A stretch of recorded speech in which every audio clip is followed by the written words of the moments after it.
नमस्कार दोस्तों, जय जोहार। मैं कौशल तिवारी और बिहनिया संध्या में आपका स्वागत है।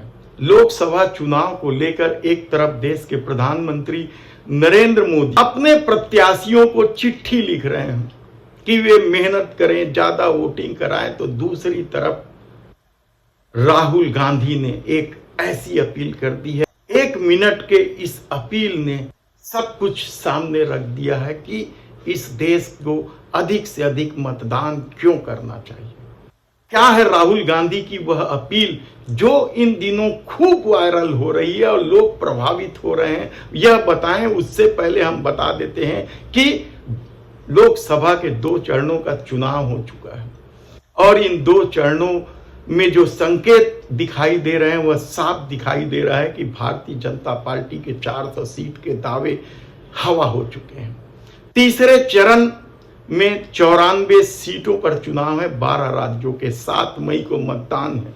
तो क्या तीसरे चरण के इस चुनाव के पहले मचे घमासान में फिर मछली, मांस, मुस्लिम धर्म सब कुछ भारतीय जनता पार्टी खुलकर सामने लाएगी? हालांकि देश के प्रधानमंत्री खुलकर सामने आ गए।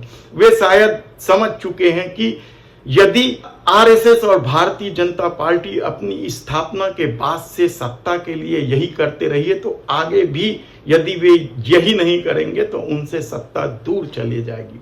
और शायद यही वजह है कि इन दिनों तल्खी बढ़ गई है। चुनाव आयोग की भूमिका को लेकर तो संदेह है ही, साथ ही भारतीय जनता पार्टी के नेताओं के विष वमन ने भी इस देश के लोगों को बेचैन कर दिया है। दूसरी तरफ महंगाई, बेरोजगारी से त्रस्त लोग समझ नहीं पा रहे हैं कि धर्म की पट्टी बांधे अभी भी लोग वह परसेप्शन क्यों गढ़ रहे हैं जिससे लोगों की तकलीफ बढ़ जाए।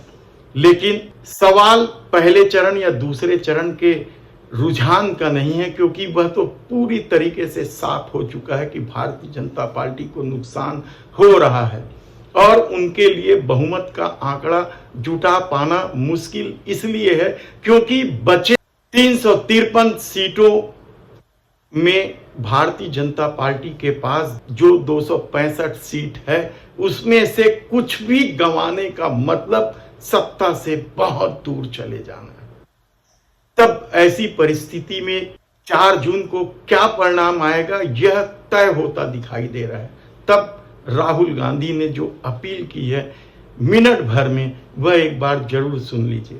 नमस्कार, मैं राहुल गांधी। ये चुनाव लोकतंत्र को और संविधान को बचाने का चुनाव है। एक तरफ बीजेपी और आरएसएस जो लोकतंत्र को खत्म करने की कोशिश कर रही है और संविधान को नष्ट कर रही है, और दूसरी तरफ कांग्रेस पार्टी और इंडिया अलायंस जो संविधान को और लोकतंत्र को बचा रही है। कन्याकुमारी से कश्मीर तक हम पैदल चले, 4000 किलोमीटर चले, मणिपुर से महाराष्ट्र चले, आपसे बातचीत करके आपके दिल के अंदर जो था उसको सुनकर हमने क्रांतिकारी मैनिफेस्टो बनाया है। ये आपका मैनिफेस्टो है, कांग्रेस पार्टी ने बनाया है मगर आवाज आपकी है। 5 गारंटीज दी हैं हमने। नरेंद्र मोदी जी ने 22-25 लोगों को अरबपति बनाया। हम करोड़ों महिलाओं और युवाओं को लाखपति बनाने जा रहे हैं। किसानों को गारंटी लीगल एमएसपी दे रहे हैं, उनका कर्जा माफ कर रहे हैं, मजदूरों को मिनिमम वेज 400 रुपए की दे रहे हैं। तो ये देश को बदलने का मैनिफेस्टो है, क्रांतिकारी मैनिफेस्टो है। कांग्रेस पार्टी का समर्थन कीजिए, संविधान को बचाइए। तो राहुल गांधी का यह अपील खूब वायरल हो रहा है। इसका क्या असर पड़ेगा यह हम आपको बताते रहेंगे। धन्यवाद।